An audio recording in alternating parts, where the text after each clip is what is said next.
Bienvenidas y bienvenidos al Congreso Internacional de Innovación Docente, Emprendimiento y Desarrollo Social COINDOEMDES, una iniciativa de la Escuela Internacional de Emprendimiento Social.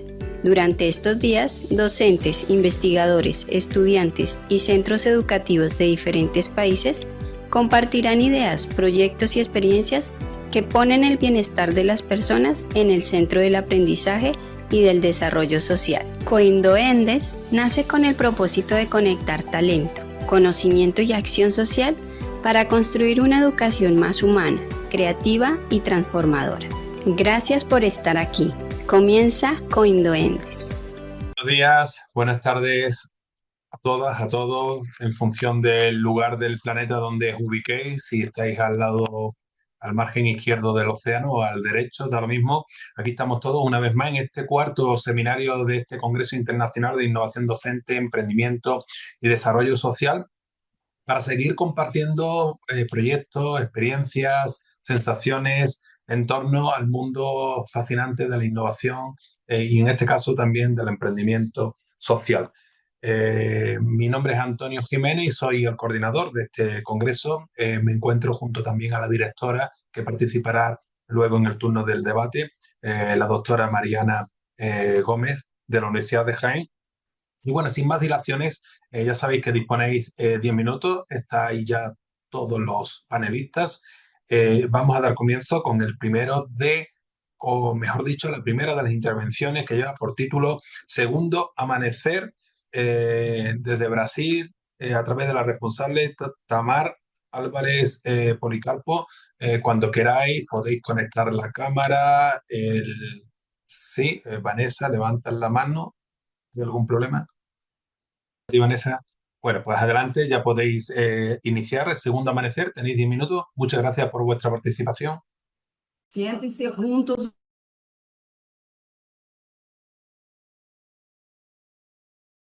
Hola, buenas tardes. Me llamo Eso.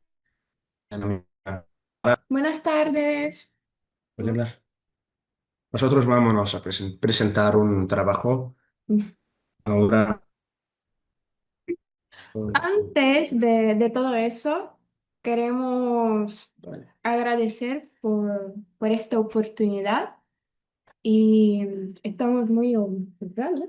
Es un honor estarmos Es un aquí. honor estar. Entonces, vamos a empezar. Vale. Somos unos estudiantes del Colegio Juan Cabral de Melo Neto, una escuela pública del estado del Río de Janeiro, en Brasil. Y ahora vamos a presentar nuestro trabajo con la introducción con mi amiga Lara. Bueno. Queremos compartir algo. Sí, sí. Vamos a compartir algo Una un diapositiva. rato. Share. Aquí. Sí.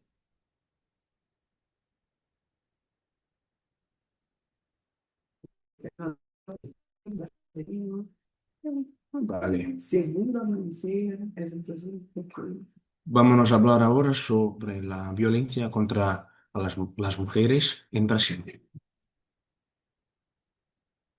¿Puede empezar? ¿Está todo muy bien? Sí. ¿Sí? ¿Todos? Se puede ver, consigan ver la, Uy, ¿qué la pasa? tele. Es muy difícil. Está. sí, sabía. Está Agrandar. Sí, como yo. Ahí, aquí. Está Pero bien. ya está compartido, ¿no? ¿Ya? Sí. Ah, Vale. Ese. Sé que está difícil también. O si no, sí. Vale, ahora sí. Ahora sí.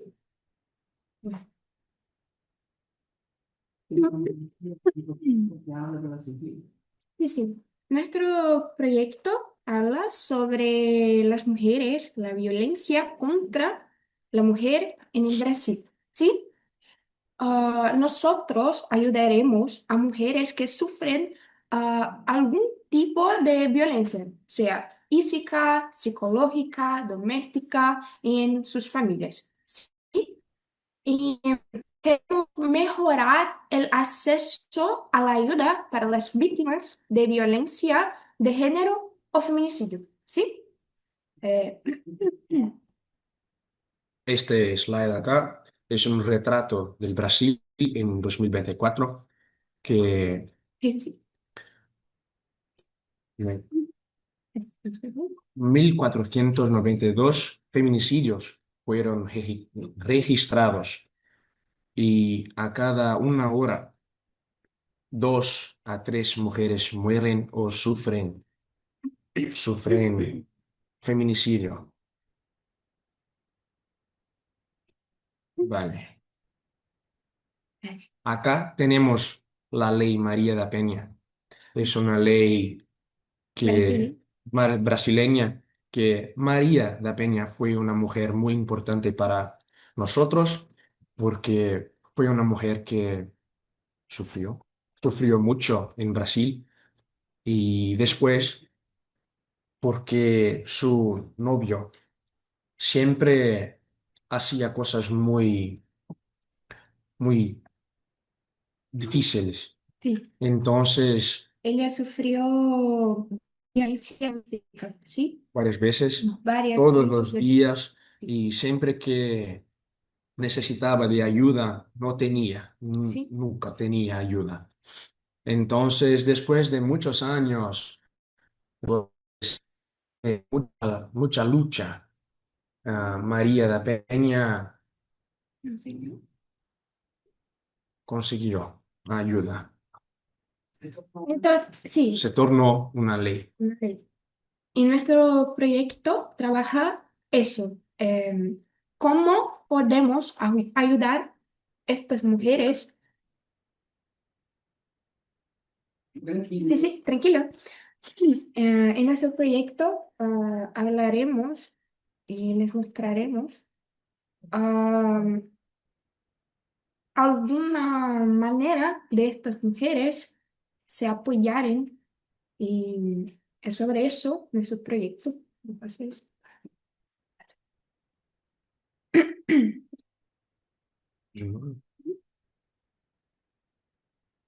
Nuestro proyecto se llama Proyecto Cohumanidad y es todo el proyecto.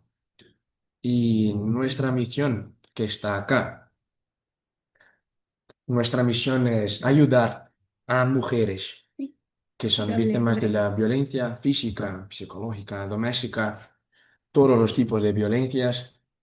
Y tenemos una meta que es facilitar y agilizar el acceso a la ayuda y a canales de denuncia para reducir los casos de feminicidio, así como María da Peña necesitaba. Sí, bueno, ¿y cómo llevaremos a cabo esta meta? ¿Sí?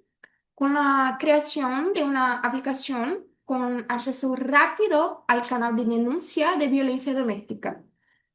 Tenemos también apoyo psicológico por medio de conferencias en instituciones educativas y redes sociales, con vídeos de defensa personal, chat anónimo y tiendas de productos de protección. Entonces, que yo hablé es una manera que podemos alcanzar esta meta. ¿Sí? Vale.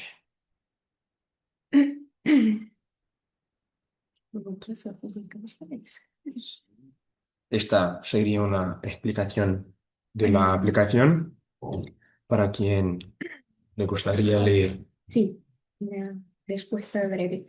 Vale, ¿Puede pasar? sí, voy a pasar. Y acá tenemos un apoyo integral y la constitución que necesitamos hablar en muchos lugares, escuelas, facultades y otros lugares que necesitamos hablar sobre esta situación.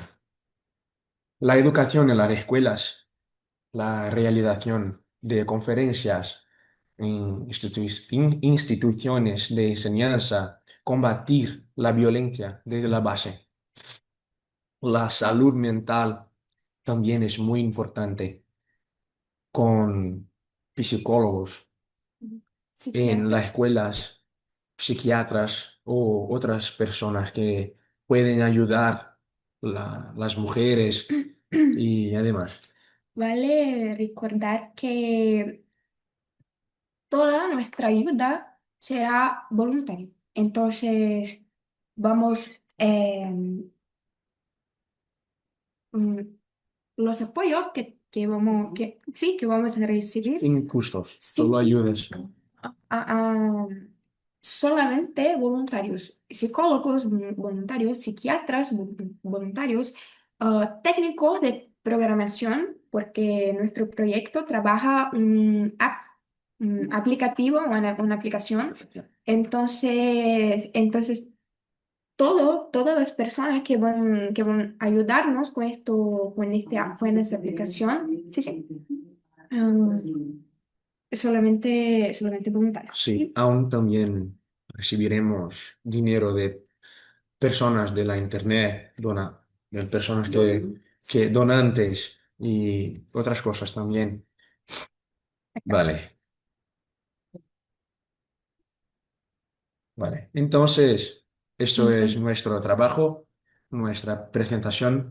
Espero que te han gustado. ah, Cualquier duda nos envíe un mensaje puede hablar y también, también sí. hablar ahora. Sí, ¿Alguna sí, duda? alguna duda o cualquier otra cosa.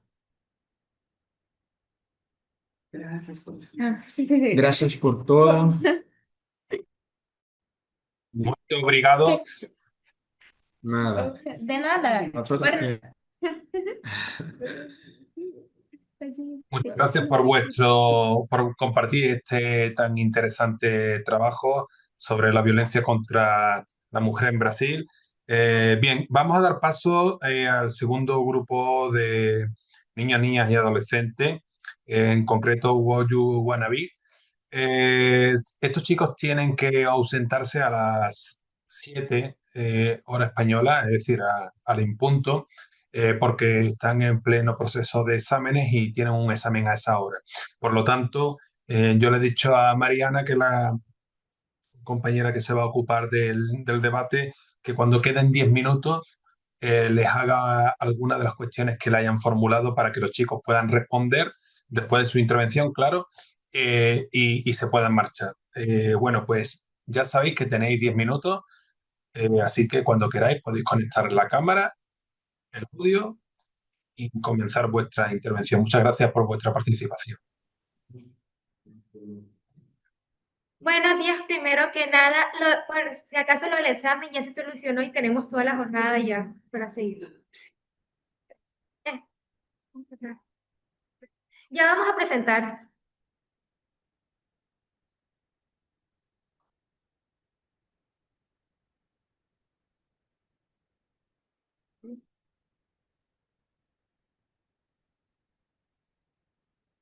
Bueno, buenos días, buenas tardes para ustedes. Soy Saskia Romero, ella es mi compañera Abril Plata y somos del Colegio Pinar del Prado de Barranquilla, Colombia. Y les venimos a hablar acerca de nuestro proyecto Cuyu Wannabe. La razón por la que escogimos las abejas es porque Colombia reporta una población anual, una población nacional de 120.000 a 130.000 colmenas con 60.000, 80.000 abejas cada una, pero también reporta una pérdida anual de un 40%. Entre nuestros objetivos se encuentra conocer la importancia de las abejas como polinizadores y productores de alimentos, atender mitos y temores que puede afectar a nuestra comunidad. Uno de nuestros principales objetivos es informar a la comunidad educativa sobre la importancia que éstas tienen. También la pérdida de biodiversidad y la urbanización y la disminución de áreas verdes puede llegar a afectarlas. Por eso es necesario proteger y restaurar los ecosistemas locales.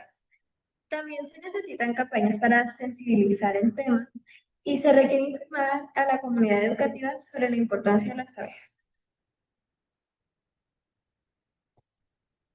Nuestras metas por lograr, tenemos varias metas, pero entre esas están crear áreas seguras para las abejas y concientizar sobre las abejas. Y en todo el colegio hemos estado hablando de estos temas a medida de todo el año y queremos tener un avance.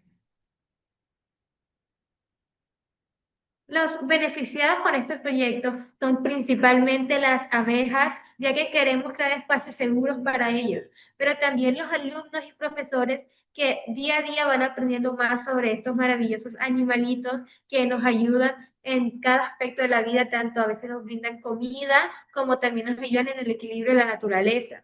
Pero también los beneficios también son los trabajadores que también pueden tener buenas cosas a partir de ellas.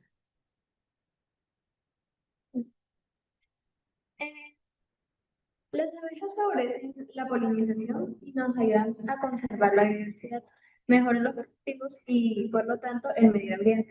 Las comunidades dependemos de ellos debido a su beneficio en el ecosistema. El proceso de elaboración del pan fue muy divertido. Cada uno de nosotros tenía una tarea asignada, pero también contábamos con la ayuda de nuestros profesores. Practicamos muchas veces antes de hacer el pan que íbamos a vender. Y el resultado fue un pan delicioso y suave con la temperatura ideal. Entre nuestras responsabilidades se encuentra las de las familias, que refuerzan el aprendizaje en casa y participan en actividades que promueven las prácticas amigables con nuestros amigos, las abejas. También se encuentra el colegio, que organiza y apoya el desarrollo del proyecto, proporcionando espacios, recursos y seguimiento. También tenemos a los docentes que enseñan sobre la importancia y el cuidado de las abejas mediante actividades educativas y proyectos. Pero también el de la fundación, que brinda capacitaciones, asesorías técnicas y materiales para fortalecer la implementación de este proyecto tan maravilloso que hemos creado. A partir de este proyecto se puede establecer una plataforma muy importante, fundamental para la agricultura y el equilibrio de los ecosistemas. Y para concluir, también a través de este proyecto promueve la conciencia ambiental y el cuidado de la biodiversidad. Gracias por escucharnos. Repetimos, somos el Colegio Pinar del Prado de Barranquilla, Colombia, con nuestro proyecto Huyu Wannabe. Que tengan linda tarde. Muchas gracias al Colegio El Pinar del Prado de Barranquilla, que ya es un clásico vuestra participación en nuestro otro congreso, el Congreso Mundial con Infancia y Adolescencia. Así que enhorabuena por este proyecto tan interesante, Huyu Wannabe. Yo pronuncio el inglés regular, pero bueno, me ha gustado. Así que hoy vamos a cumplir con lo prometido. Os haremos alguna pregunta antes de finalizar la hora que tenéis prevista para incorporarla al examen y que tengáis mucha suerte. Bien, pues vamos a dar paso. Este seminario va como una moto y en el anterior hemos tenido alguna que otra, algún problema técnico que al final hemos subsanado y ha salido. Ya empezamos a subir los seminarios grabados a la red social, también lo decimos para aquellos que quieran seguirlo. Vamos a empezar con la primera de las intervenciones de los adultos, la tercera, que lleva por título de la medicina social a la educación para la salud, retos y desafíos actuales de la promoción de la salud en la infancia y la adolescencia. De nuevo, ayer participaron y hoy se encuentran las compañeras Isabel Vilafranca Manguá y Laura Illamora Martín de la Universidad de Barcelona y de Lidia Jordi Gol. Pues creo que está con nosotros de nuevo Isabel Vilafranca. Buenas tardes, muchas gracias de nuevo por tu participación. Ya sabes la dinámica, tienes 10 minutos. Vale, pues muchísimas gracias. Ante todo, agradecer enormemente al Congreso y el interés que tiene el Congreso por darnos a conocer estas iniciativas tan bonitas que hemos visto anteriormente a mi ponencia, sobre todo la de Brasil y el Who You Wanna Be de Colombia, que agradezco enormemente a estas chicas que lo han presentado de forma estupenda. Y bueno, simplemente nuestra comunicación se titula, como ha dicho el doctor Jiménez, de la medicina social a la educación para la salud, retos y desafíos de la infancia y la adolescencia. La hemos preparado conjuntamente Laura Illamora Martín, que es médico de atención primaria aquí en el Institut Català de la Salud en Barcelona, y yo misma, Isabel Vilafranca Manguán, de la Universidad de Barcelona.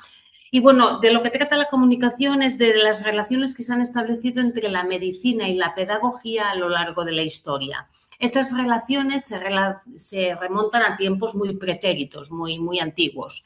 Sin embargo, la revolución industrial del siglo XIX y el repentino crecimiento demográfico de las ciudades que aconteció con el desplazamiento de los trabajadores a las ciudades industriales, quedó la salud de las familias obreras y en especial la de la infancia quedó muy resentida.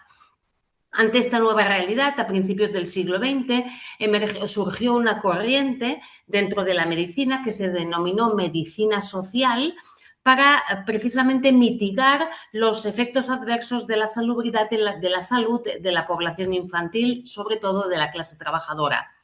En la educación y en el pensamiento pedagógico contemporáneo apareció, por lo tanto, una vertiente higienista que miraba por la higiene, que intentó atender y cuidar la atención sanitaria de la infancia.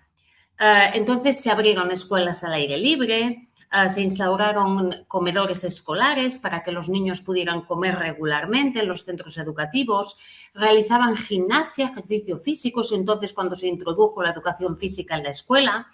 E incluso impulsaron lo que aquí se llaman los campamentos de verano, las colonias escolares, que era para, durante el verano, enviar a la infancia al campo 15 días o una semana para restaurar su salud, ¿no?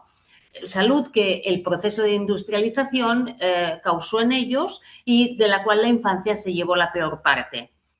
En estas relaciones entre medicina y pedagogía, estas dos disciplinas se fueron nutriendo mutuamente, de tal modo que dieron paso a lo que hoy se conoce como la educación para la salud.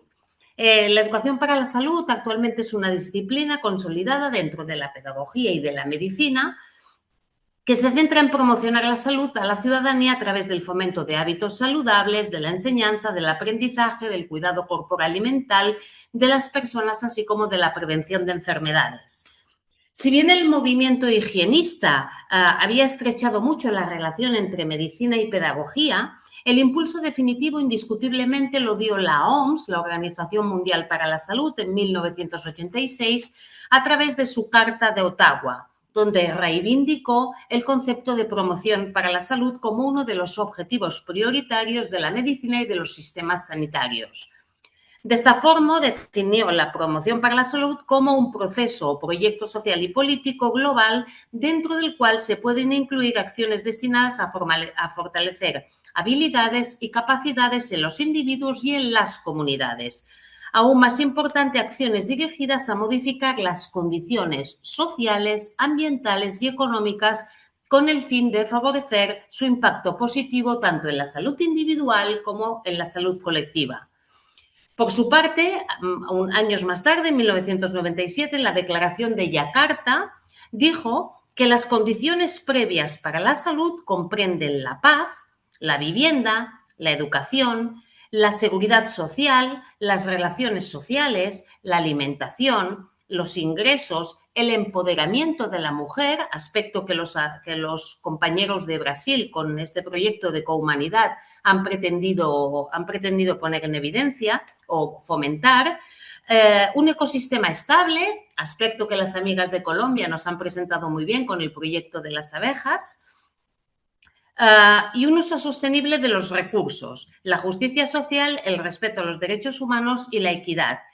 La pobreza, según la Declaración de Yakarta, es la mayor amenaza para la salud.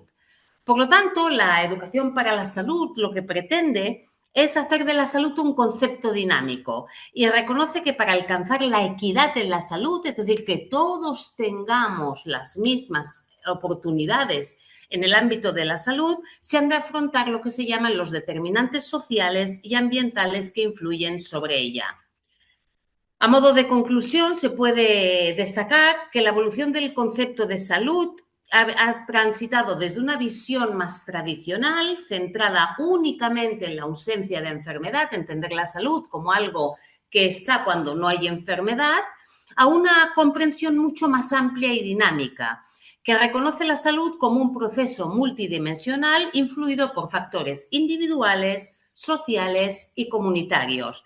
Este enfoque subraya la importancia del nivel educativo y de los determinantes sociales para lograr la equidad para la salud.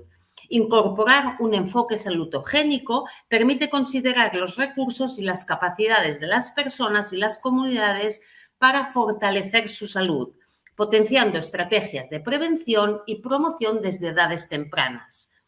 Finalmente, conviene recordar que la promoción para la salud en la infancia y en la adolescencia no es únicamente un compromiso con las generaciones presentes, sino también con las futuras. El desarrollo de la educación para la salud, que aborde el reto de enseñar a los niños y las niñas a cuidarse física y mentalmente, adoptar hábitos saludables, a tener equilibrio emocional, higiene corporal y una alimentación equilibrada para prevenir enfermedades transmisibles y no transmisibles. Supone un objetivo prioritario para el desarrollo de una sociedad de bienestar más sostenible, equitativa e inclusiva. Muchísimas gracias por la atención a todos. Muchas gracias, Isabel, por vuestra intervención, por ajustarte al tiempo, bueno, habernos inclusive regalado que luego lo utilizaremos para el debate algunos minutos. Bien, continuamos con la intervención 4. Percepciones y competencias docentes en educación intercultural, evidencia desde estudios de casos en centros educativos, por la autora Belkis Roja Hernández de la Universidad de Valladolid. Muchas gracias, Belkis, por tu participación. Buenas. Sabes que Se me tienes escu- 10 minutos. Cuando Sí, quieras puedes compartir, si es que vas a compartir pantalla. sí, ¿se me escucha bien? Perfectamente.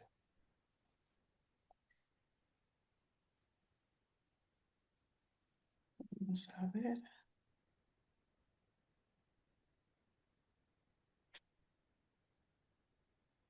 Acá.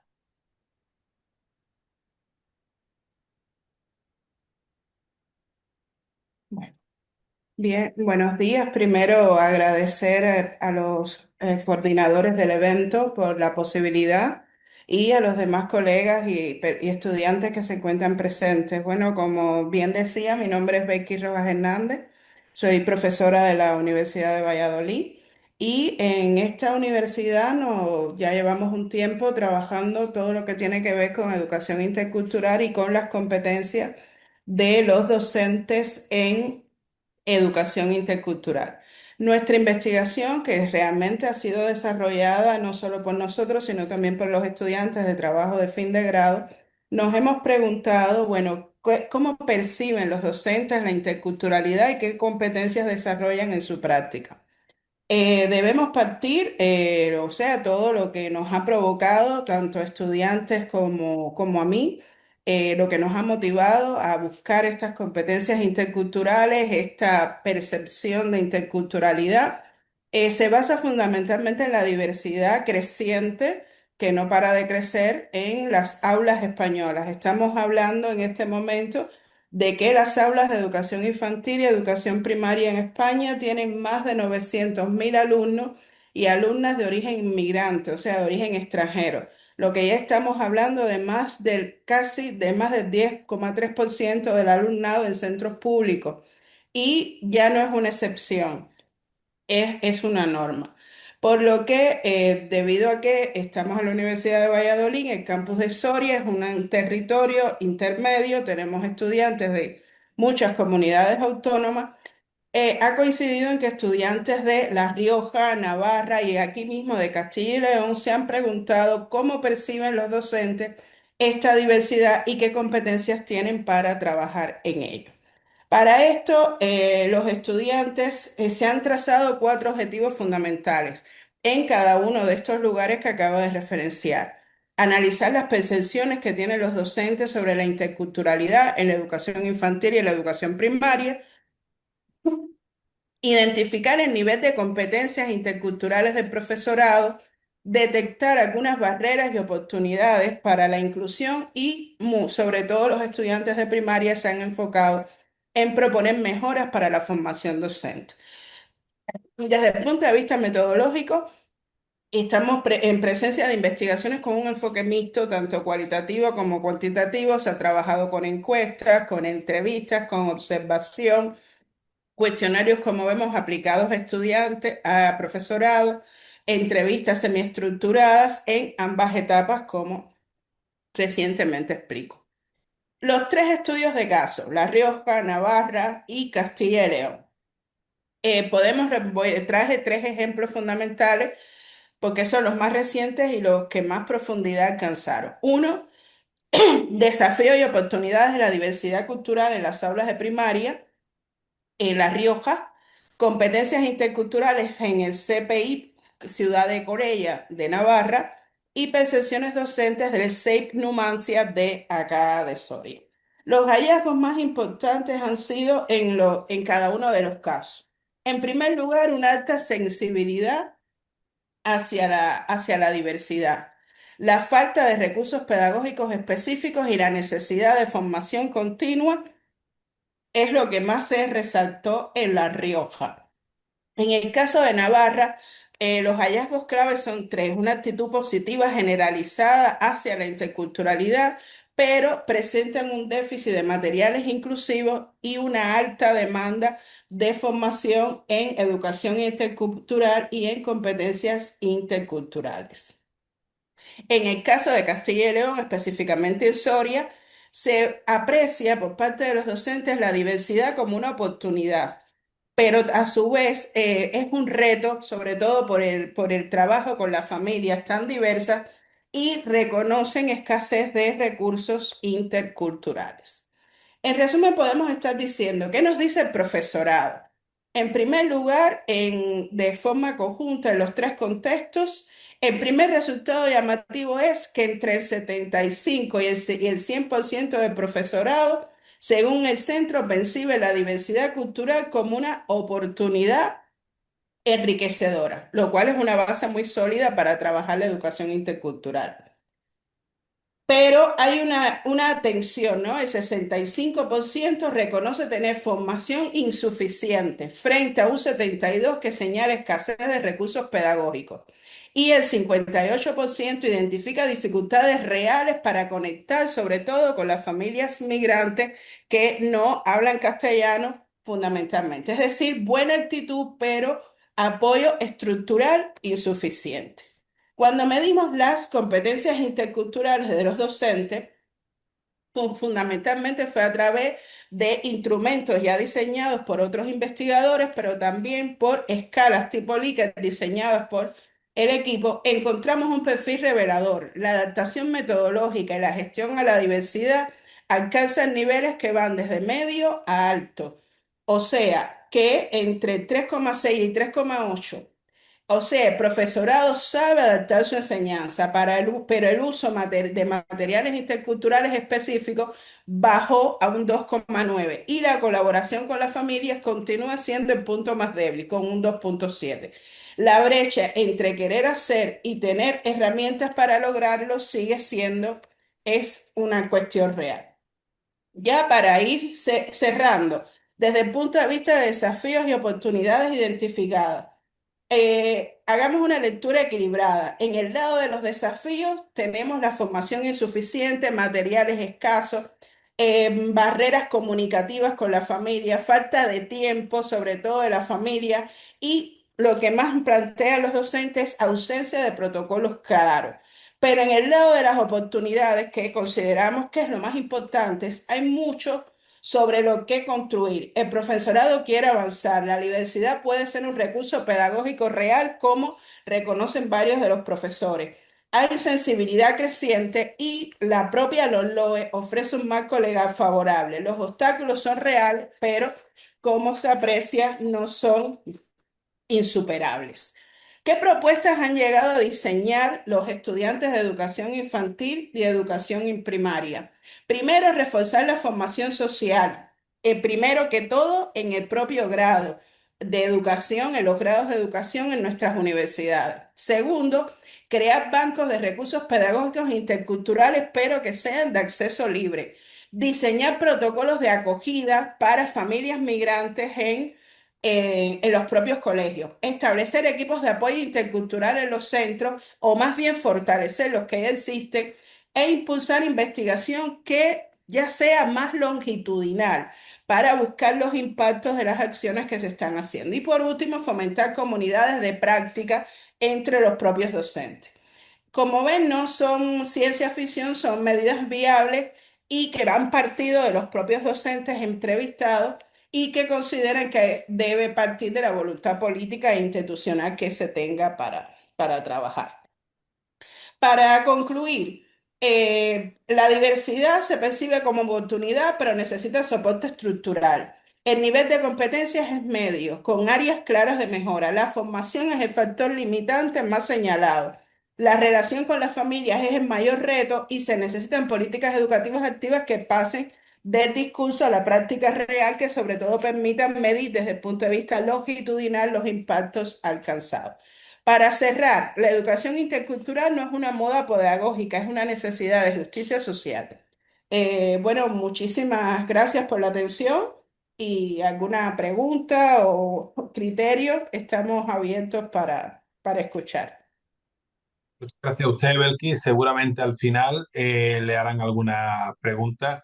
A continuación, le damos paso a Verónica Ortiz Ruiz, Rosario Padial Ruz y Laura García Pérez de la Universidad de Granada, con la intervención titulada La prevención de la obesidad infantil desde la escuela, propuesta didáctica para la promoción de hábitos de vida saludables en educación primaria. Muchas gracias por estar una vez más con nosotros y tienen la palabra. Pueden compartir pantalla y se pueden ajustar al tiempo cedido de 10 minutos. Gracias. Hola, buenas tardes. No sé si podéis ver mi pantalla.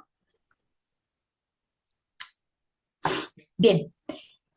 Bueno, mi nombre es Verónica Ortiz Ruiz y junto con mis compañeras, como ha dicho el compañero Rosario y Laura, vamos a presentar una propuesta didáctica para la promoción de hábitos de vida saludables en educación primaria que estamos trabajando desde la Universidad de Granada. En este caso, pues nos vamos a centrar en esta propuesta. Nuestro objetivo es centrarnos en la prevención de la obesidad infantil desde la escuela, como bien decía, desde la etapa de educación primaria.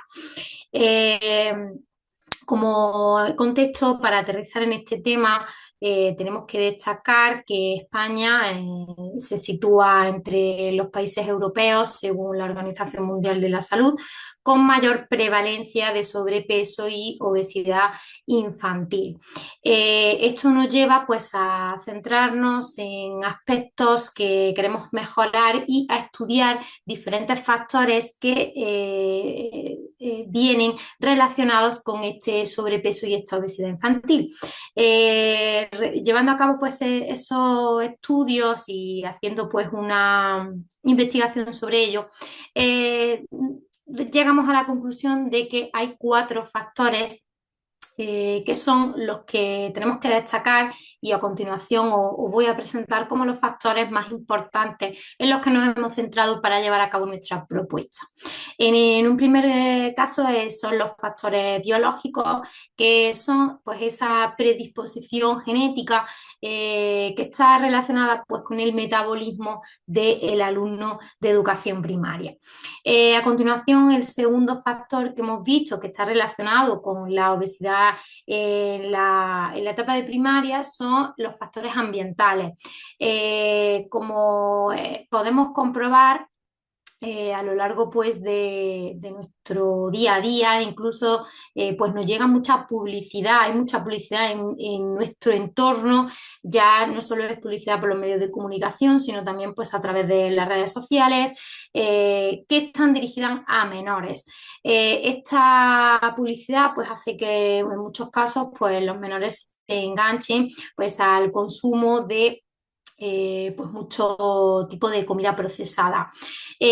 Otro factor que está relacionado con este índice de obesidad y de trastornos metabólicos en nuestro país, pues podemos señalar los factores tecnológicos. Es uno de los que más han incrementado en los últimos años, según una serie de estudios, y esto está provocado por el aumento del sedentarismo por el uso de dispositivos electrónicos, por ejemplo, el uso de tablet, el uso del móvil, el uso del ordenador.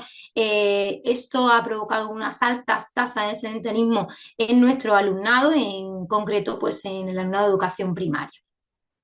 Y por último, los factores sociales que tenemos que destacar, pues el nivel socioeconómico de la familia, el acceso limitado a recursos saludables que en muchos casos pues están provocando pues este auge en lo que es los hábitos de vida saludable.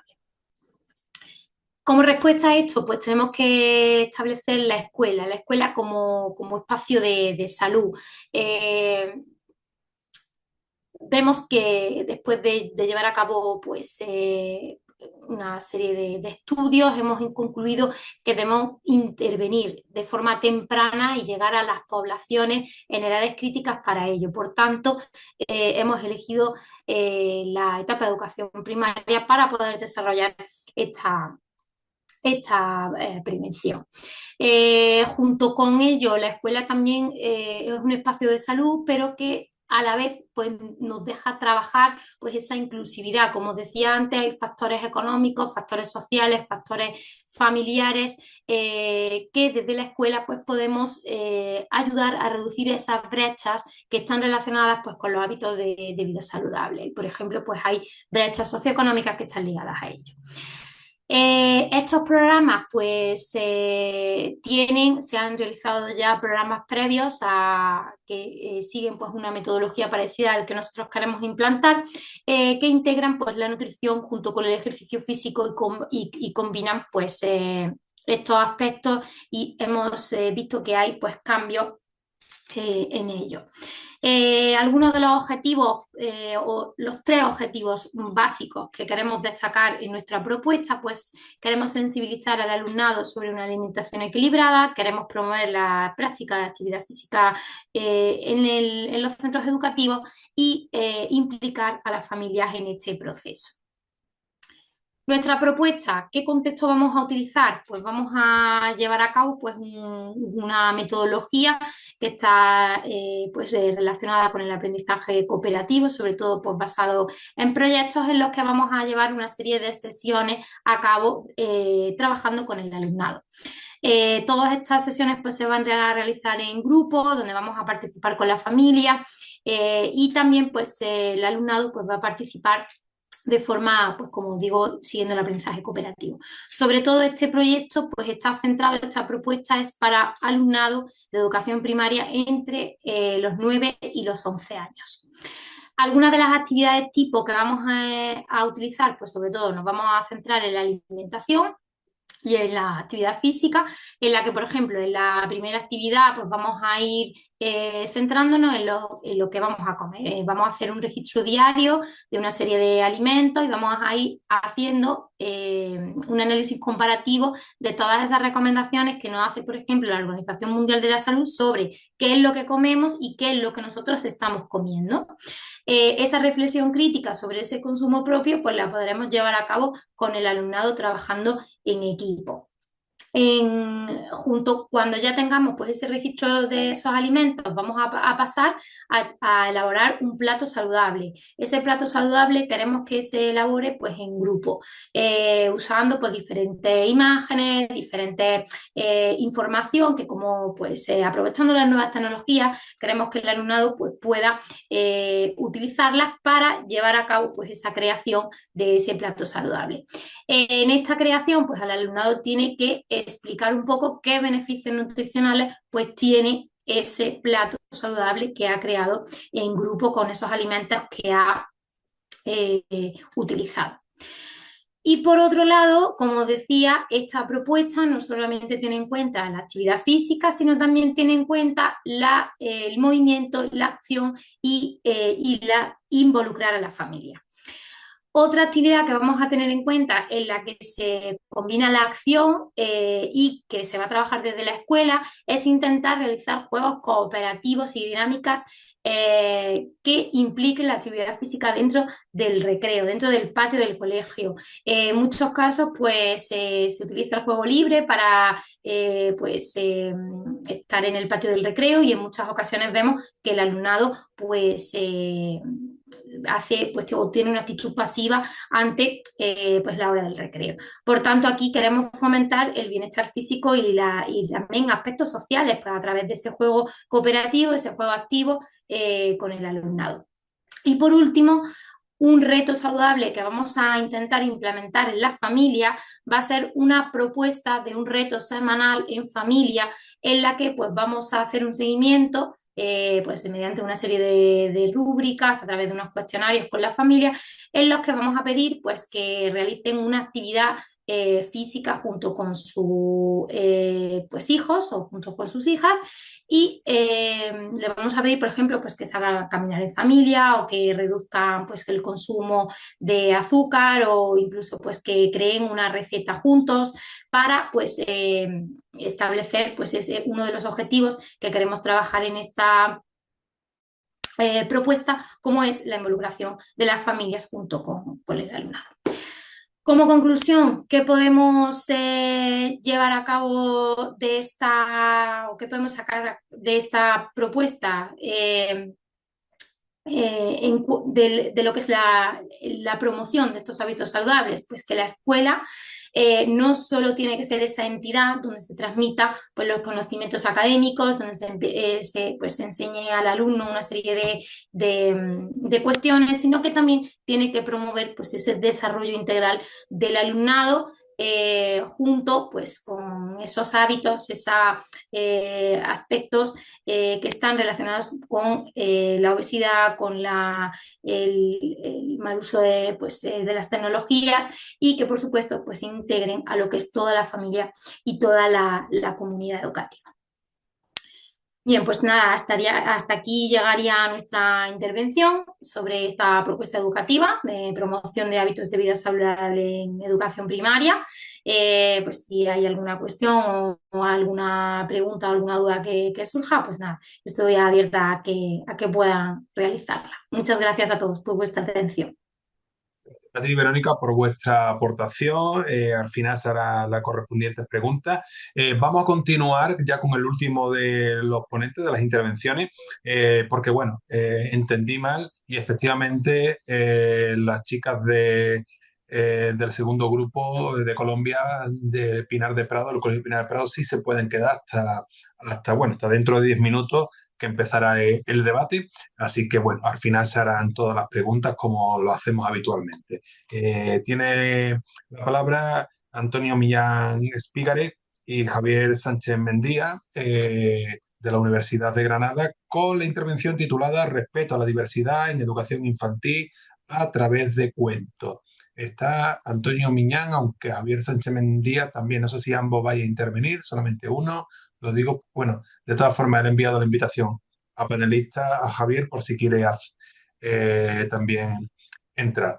Tenéis 10 minutos. Muchas gracias por vuestra participación una vez más. Muchas gracias. Buenas tardes. Sí, este trabajo lo presentamos Javier Sánchez Mendía y yo, Antonio Millán Espigares.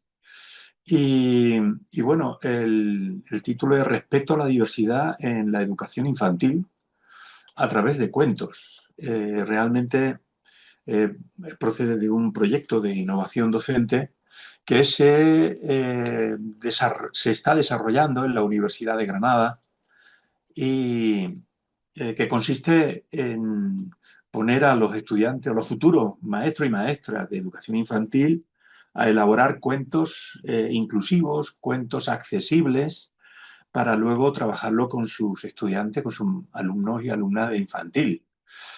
¿Por qué es importante enseñar el respeto a la diversidad? Bueno, alguna de las razones que consideramos es porque las personas que son diferentes nos enriquecen. Entonces, esto es una de las razones fundamentales. No hay que tener temor, no hay que tener rechazo, sino sencillamente cuando conocemos a alguien diferente a mí, o de otra cultura, o de otra condición, realmente el trato, la interacción es muy positiva y nos enriquece.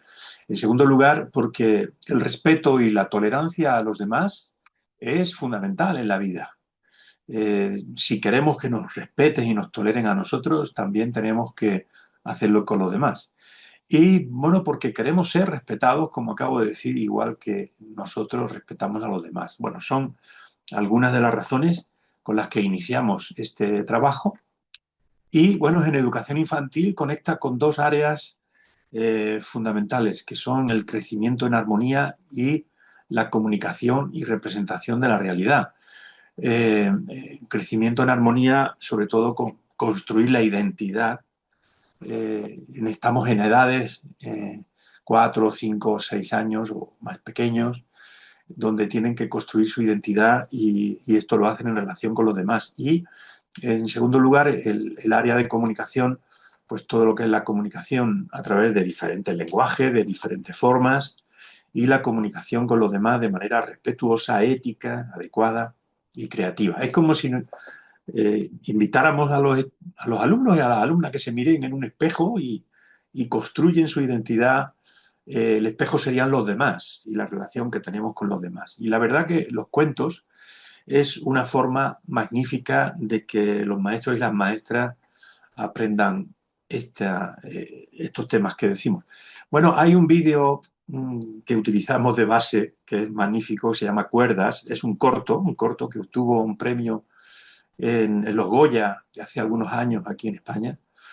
El vídeo de Cuerdas, bueno, donde María tiene una relación con Nicolás, que tiene parálisis cerebral, de una manera realmente muy instructiva para los futuros y futuras maestras y maestros, ¿no? El alumnado debe aprender a establecer interacciones sociales en condiciones de igualdad, valorando la importancia del respeto, la empatía y los valores como el respeto a la diversidad, el trato no discriminatorio, etc. Entonces María en este corto realmente nos da una lección de cómo con naturalidad se dirige a Nico y juega con él y le enseña de todo, hasta lo increíble. Realmente merece la pena ver este corto de Cuerdas. El objetivo de nuestro trabajo es construir cuentos inclusivos mediante un proyecto de innovación docente, y el método que hemos utilizado en este trabajo ha sido el análisis del contenido de los cuentos que se han elaborado, que han sido muy ricos dentro de un enfoque cualitativo. Más o menos esto era el protocolo, los pasos a seguir para creación de cuentos. Formar el grupo de 4 o 6 personas, le dábamos vídeos de cómo se hace un cuento, ¿no? Y otra serie de aprendizajes, estaban todos en podcast, en vídeo, y a partir de ese visionado y de esa explicación, pues vamos a trabajar en el aula, qué temática vamos a abordar, qué mensaje queremos transmitir, qué personajes, y decidir la historia y hacerla. Se hace el cuento en papel y en formato digital. Hoy día las tecnologías nos ayudan muchísimo en la creación de personajes. Y luego, por último, que hemos intentado, y de hecho así fue, algunos cuentos han sido contados en las escuelas, en los colegios, con los alumnos de infantil. Ya digo, una selección de cuentos. La estructura de un cuento se la dábamos a los estudiantes, una portada, las guardas, los créditos, el desarrollo del cuento, unas recomendaciones para los adultos, porque cada cuento trataba un tipo de necesidad específica de apoyo educativo, y otra vez las guardas. Y todos los elementos de accesibilidad y adaptación también en la práctica de clase tenían que decirnos cuáles son los que han tenido en cuenta. Bueno, pues, por ejemplo, Nico y los sonidos del mar fue uno de los cuentos utilizados, y ahí vemos el inicio de ese cuento. En este caso utilizaron la inteligencia artificial para crear las imágenes. Nico es un niño curioso al que le encanta descubrir el mundo usando su sentido. Bueno, era un niño ciego. Y transcurre toda la trama en este sentido. Y bueno, al final, como he dicho, se da una explicación de qué cosas han tenido en cuenta en la elaboración del cuento. Uso de frases cortas y directas, vocabulario sencillo, etcétera. Todas aquellas cuestiones que tienen que ver con la lectura fácil.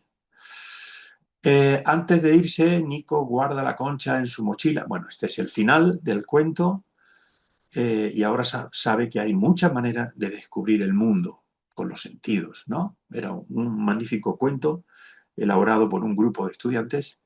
Aquí tenemos otros que fueron premiados en el sentido de seleccionados y que pudieron algunos contarlos en los colegios, ¿no? Juntos brillamos más, El grillo que canta diferente, Melodía, o Un mundo solo para Nicolás y Roger. Bueno, los cuentos es una extraordinaria experiencia, creo que es un extraordinario aprendizaje que se está teniendo y como resultado podríamos destacar que hay una tendencia en la estructura de los cuentos que se diseñan para los estudiantes, para profesores, que es, bueno, narran cómo empieza el cuento habiendo un rechazo a alguien, un rechazo a un alumno con cierta discapacidad o de otra cultura, o hay un rechazo. Luego, de pronto, esa persona que era rechazada, esa persona o ese personaje, porque ellos han utilizado mucho las metáforas con animales o historias relacionadas con otro tipo de personajes, pero claro, para el cuento, pero está relacionado con lo que ocurre en el aula, lo que ocurre entre los alumnos y las alumnas. Entonces hay un rechazo y esa persona que es rechazada de pronto proporciona una ayuda a alguien o a varios alumnos o a varios de esos personajes del cuento y entonces en ese momento se les acepta, ¿no? Bueno, es algo que estamos en reflexión porque habría que ver porque se repite esta estructura, ¿no? Si tal vez podíamos buscar otro tipo de estructuras. El proceso de enseñanza ha sido muy positivo, resolviendo dificultades tanto de tipo artístico como de contenido. Y algunas dificultades encontradas pues han sido en la elección del tema. Bueno, ¿y de qué hablamos en el cuento? La elección y elaboración de personajes. Aquí hay dificultades tanto de tipo artístico como de elección. Hay que dibujar, hay que utilizar la IA y manualmente. Bueno, aquí ha habido algunas dificultades, pero todo esto se ha ido desarrollando estupendamente. Cómo describir escenas que transmitan el mensaje, pero sin herir la sensibilidad. Este ha sido un aprendizaje que hemos visto que ha surgido espontáneamente en los estudiantes haciendo cuentos. Bueno, ¿cómo decimos este mensaje, pero sin que se hiera la sensibilidad de los demás, ¿no? Me parece importante este aprendizaje. Las conclusiones, por lo tanto, creo que se ha conseguido ampliar el concepto de inclusión. No solamente es una cuestión de personas con discapacidad, sino que hay otras muchas situaciones. Ha permitido profundizar en ese significado y en la importancia de la educación inclusiva en educación infantil. En segundo lugar, podríamos destacar la colaboración entre el profesorado de diferentes asignaturas. En este proyecto hemos sido capaces de coordinarnos diferentes disciplinas, diferentes asignaturas, el campo del arte, el campo de la lengua y la literatura, el campo de la didáctica, de la atención a la diversidad, etc. Y por último, la mejora en la formación docente lo hemos conseguido con aspectos creativos, tecnológicos y de inclusión. Pues muchísimas gracias, quedamos a disposición de cualquier pregunta. Muchísimas gracias. Gracias a ti, Antonio, por vuestro trabajo, por compartir este bonito proyecto de innovación docente a través de la literatura y del cuento. Y bueno, yo creo que ahora ya estamos en posición, este seminario ha ido bastante ágil y por lo tanto disponemos de un tiempo precioso para poder debatir y ajustarnos al límite horario que son las 19 o las 7:30 p.m. en horario de España. Está por ahí la directora del Congreso, Mariana. Cuando quiera puedes hacer la pregunta a los diferentes participantes. Muchas gracias. Muy buena. Bueno, en primer lugar, muchas gracias por las diversas interesantes contribuciones que se han presentado esta tarde o esta mañana, según el país donde se encuentren. Y bueno, como bien has dicho, Antonio, vamos a iniciar un breve debate reflexivo. Yo voy a ver las preguntas en función al orden de intervención. Si os parece, las leo todas y ya al final pues vais contestando. Bueno, en cuanto a la primera intervención, segundo amanecer, lo primero, dar la enhorabuena por vuestra fluidez para presentar en español. Y como pregunta se ha puesto, ¿por qué creen que muchas mujeres maltratadas no denuncian? La segunda intervención de Zulma Roballo y Galindo Leonardo Ballestas. Las preguntas son si creéis que la sociedad es consciente de la relación entre abejas y producción de alimentos y qué fue lo que más os sorprendió al realizar ese proyecto. En cuanto a la tercera intervención de Isabel Villafranca Manguán, Isabel, ¿crees que los jóvenes tienen suficiente información fiable sobre salud? Y otra de las preguntas es si crees que las consecuencias del Chemsec se deben trabajar desde el colegio, desde edades más tempranas.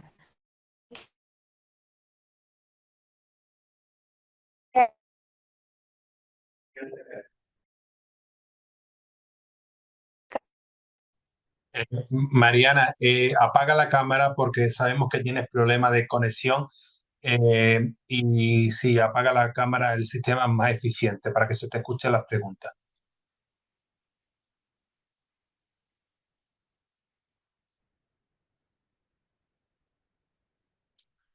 Bueno, vamos a esperar a Mariana que recupere la conexión. Me decía que hoy no había ido a la empresa encargada de instalarle y lo estaba haciendo con sus datos, pero ya he visto yo que tiene débil la red.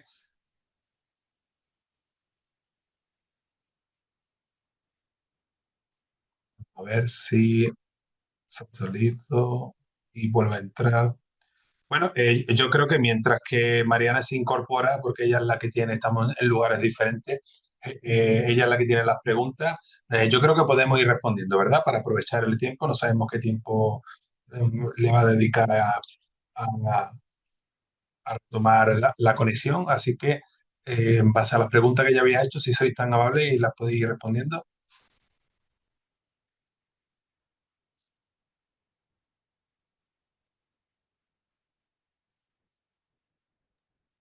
Inicio yo misma, si queréis, si no, A ver. le han preguntado antes a los otros dos ponentes anteriores a mí, pero si queréis, inicio yo. Sobre la pregunta que me ha formulado, ¿crees que los jóvenes tienen suficiente información sobre la salud? Nosotros hemos detectado que, no lo he dicho porque no quería extenderme mucho, que últimamente ha habido un aumento del consumo de Internet en las personas. Es decir, según el Instituto Nacional de Estadística, el 97,2% de la población española entre 16 y 74 años utilizó Internet asiduamente en los últimos 3 meses. Hay un alto nivel de penetración digital, ¿no?, que facilita el acceso a la información sanitaria, incluyendo estilos de vida saludables, enfermedades y sus síntomas. Sin embargo, no toda la información disponible en las redes es seria, fiable y rigurosa. Es decir, lo que se plantea como desafío fundamental de la educación para la salud es promover la capacidad de los usuarios para evaluar críticamente las fuentes digitales para contrarrestar la información y, sobre todo, para contrastarla con profesionales de la salud. Es decir, son muchas las personas que miran los síntomas en Internet y que deducen de ellos un tratamiento que no muchas veces es fiable. Y esto hay que ser muy crítico y hay que educar para la salud para prevenir este tipo de... Esta era una de las preguntas, ¿no? Si creemos que los jóvenes tienen suficiente información. No, no la tienen y además con poca frecuencia la contrastan. Por eso es fundamental desde la escuela fomentar la salud.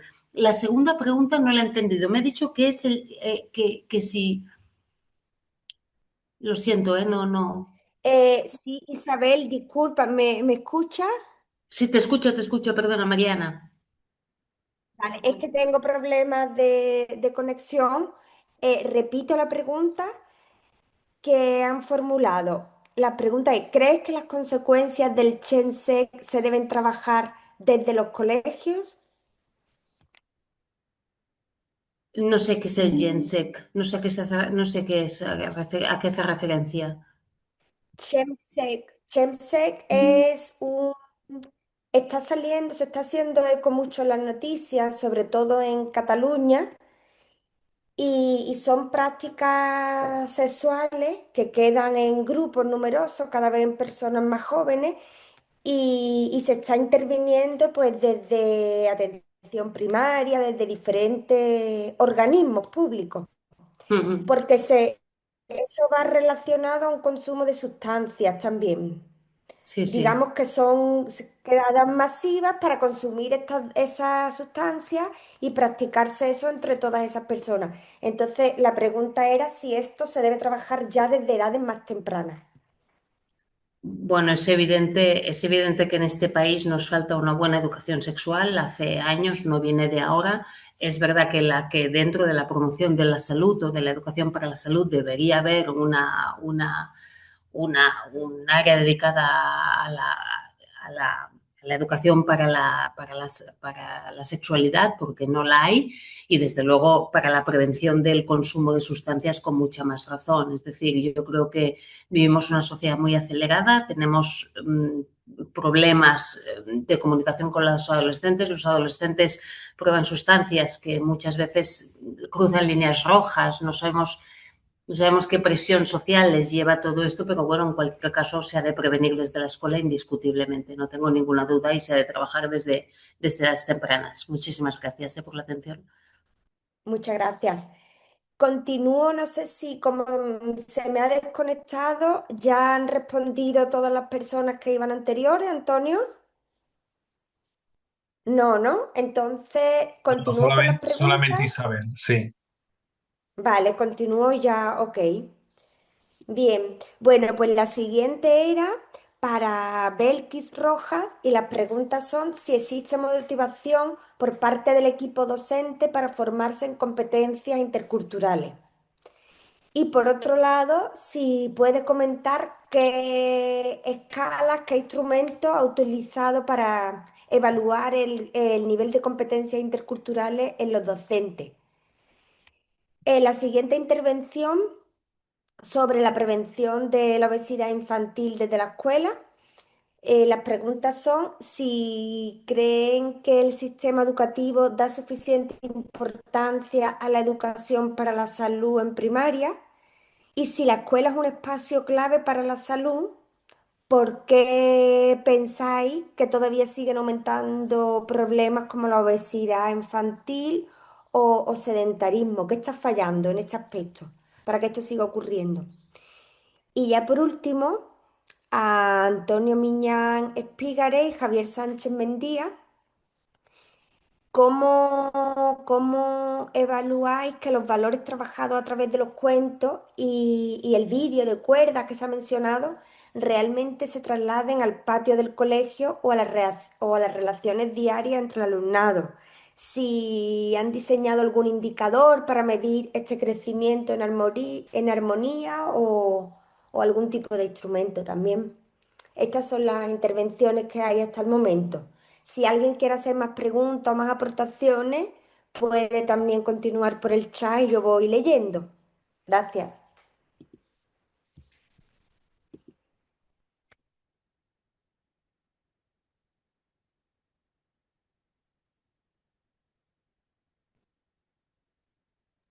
Bueno, pues no sé si queréis ir levantando la mano y reaccionando con la mano y yo os voy de algún modo dando el turno o lo hacéis a viva voz como queráis. Venga, Antonio, levanta la mano. Adelante, Antonio.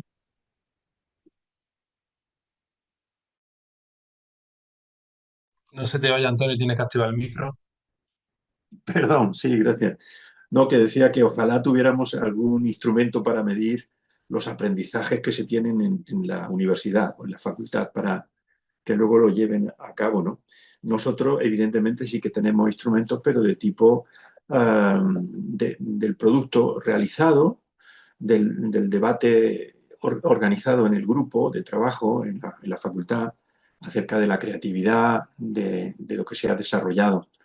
Pero, claro, nuestro propósito es que, o sea, a mí me parece que si se trabaja profundamente estos valores en la universidad, tenemos una garantía grande de que se penetre dentro de cada uno y de cada una, de cada profesorado, y luego lo lleven a cabo, ¿no? Así que, pero de todas maneras tomo nota de la pregunta realizada y pensaré sobre esta porque lo importante sería que se traslade al colegio todos esos valores y esa eh, inclusión realmente. Eh, lo hacemos con esa ilusión y creo que da muy buenos resultados. Incluso llegamos más allá, porque no solo nos quedamos en la teoría o en la práctica dentro de la teoría, sino que luego van a los colegios y hacemos un análisis de lo que ha ocurrido cuando han contado los seleccionados, los cuentos seleccionados van a los colegios y los cuentan allí y vemos un poco lo ocurrido y hacemos un debate. En fin, que trabajamos todo esto de esta manera y realmente estamos muy satisfechos de lo que estamos consiguiendo, ¿no?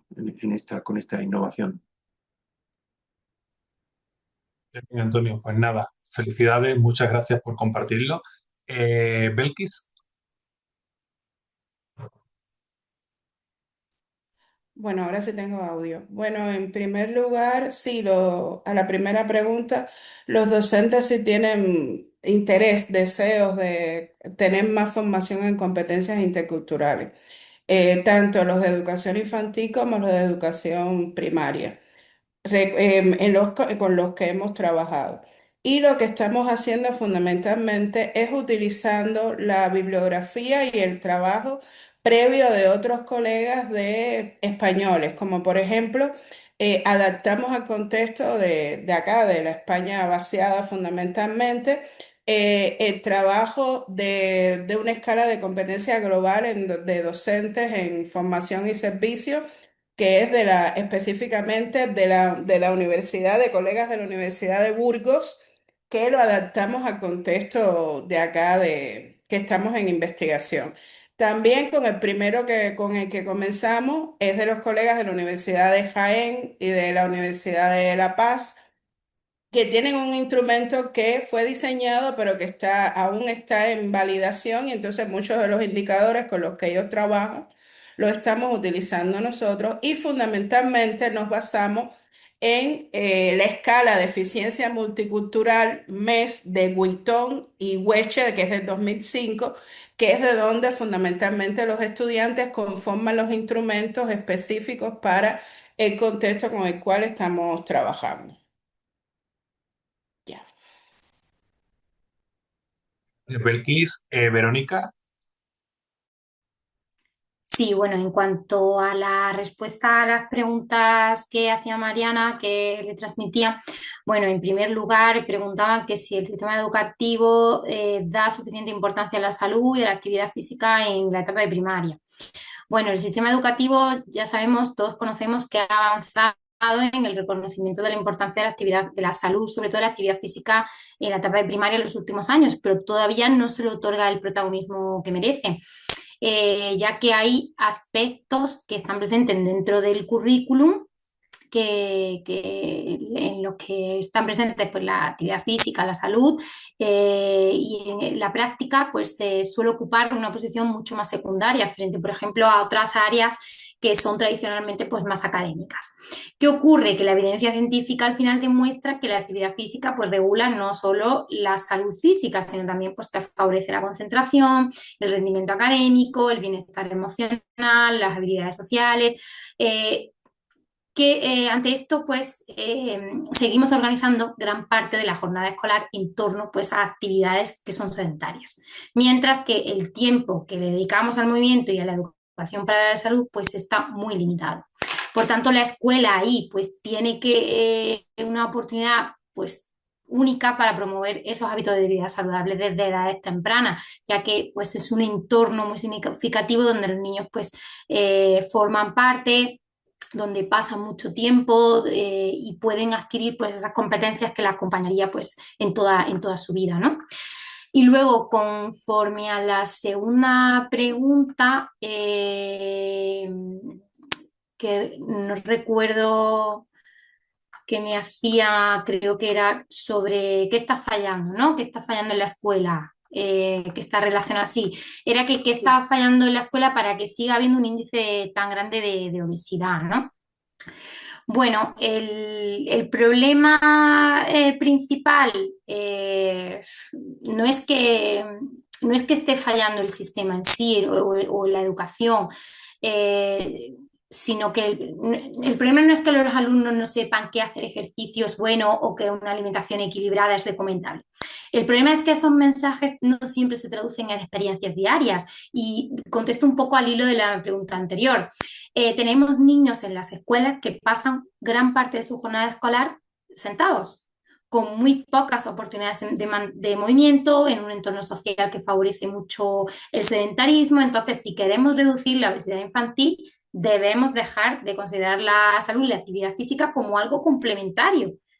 Esto tiene que formar parte del proyecto, de un proyecto educativo, hay que invertir más en movimiento, en alimentación saludable y en bienestar para no restar esa calidad académica, al contrario, sino que mejora pues, la concentración, el rendimiento, el desarrollo integral del alumno.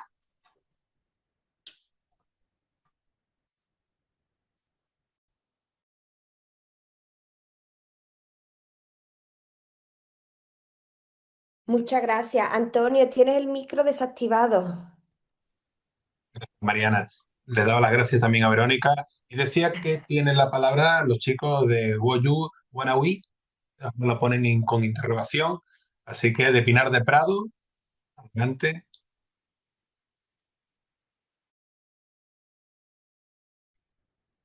Ya no se escuchó la pregunta que hicieron por problemas de conexión, que si la podrían repetir.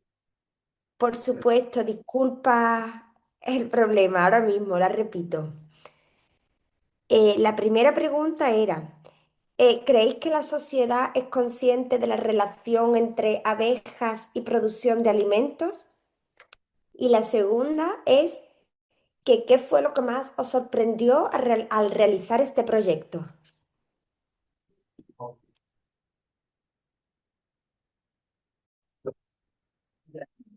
Bueno, en cuanto a la primera pregunta, creemos que mucha gente no alcanza a realizar que a veces cuando compramos mucha miel o muchas cosas que provienen de la miel, podríamos hacerle daño, ya que grandes fábricas a veces utilizan métodos con las abejas que no son buenos para ellas al punto de matarlas solo por conseguir algo de ellas.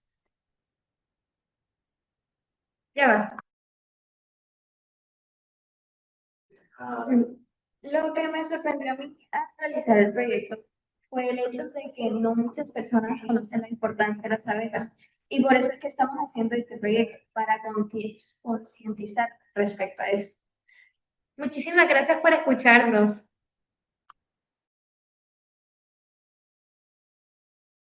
Muchas gracias. Gracias. Bueno, no sé si hay alguien más que quiera aportar alguna idea, si hay alguna duda por alguna pregunta, mejor dicho, por el chat. Creo que no, que le ha respondido todo, ¿verdad, Mariana? Bien, pues Falta sí. el primer grupo, la primera presentación, que era este colegio de Brasil, que no sé si están conectados.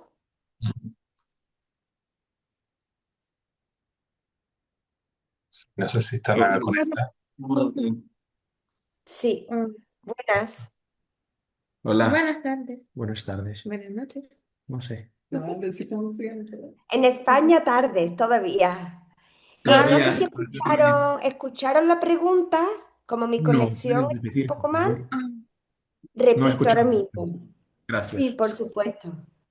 Qué varios con- Bueno, lo primero era daros la enhorabuena por la fluidez que habéis tenido para hacer una presentación en español, que es que tiene una dificultad añadida y lo habéis hecho súper bien. Gracias. Muchas gracias. A vosotros. Y la pregunta era, ¿por qué creéis que muchas mujeres maltratadas no llegan a hacer una denuncia? Comprendí. Vale. Sí. Entonces, muchas mujeres cuando sufren asedio o otras cosas tienen miedo de hablar con otras personas y tal vez sufrir otras cosas a más de sus novios o consecuencias, esas cosas. Muchas mujeres sufren en sus propias casas, entonces no pueden salir, por ejemplo, y denunciar, ¿sí? Sí, Depende del dinero del novio, no sí, pueden llamar a ninguna persona. no En- puede sí, no pueden enviar mensajes porque a veces sufren, ¿bien? a veces no tienen ni ah, en teléfono ni Sí, nada. ahora mujeres principalmente que viven en sus casas, sí, que sufren de violencias domésticas, no tienen apoyo, por ejemplo, amigos, no consiguen hablar con una persona porque su parcero, su novio, su pareja, no deja que estas mujeres Hablen con otras personas. sí. As pessoas dizem, estão perdidas. Sí, sí, sí. ¿Hay alguna otra pregunta o solo esa? Espero que... Por el momento no hay ninguna más. No sé si alguien más quiere formular preguntas, sigue el chat ahí activo o por el mío.